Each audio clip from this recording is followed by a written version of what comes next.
May bago kaming kapitbahay,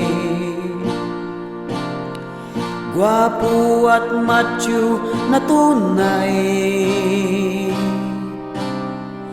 Naging barkada ni tatay, ang paborito ay tanduay. At nang hindi nagtagal, siya ay best friend na ni tatay. Nagdadala na siya ng karahay, pulutan nila ng kapitbahay. Si tatay matamlay na kay nanay, dahil sa gwapong kapitbahay, nag-iba na ang trip ni tatay. Si tatay, pating pala si tatay, jowa niya ang kapitbahay. Naku, patay ka kay nanay.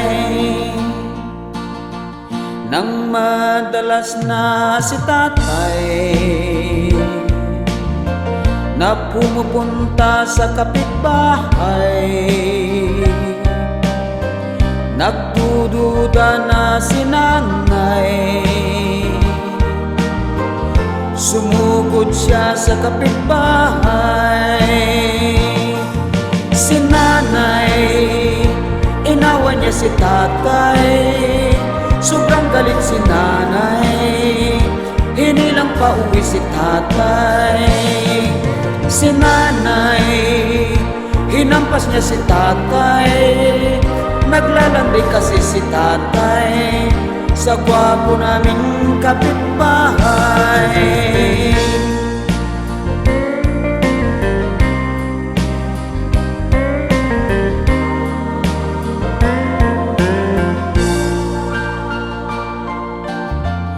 Palagi nang nag-aaway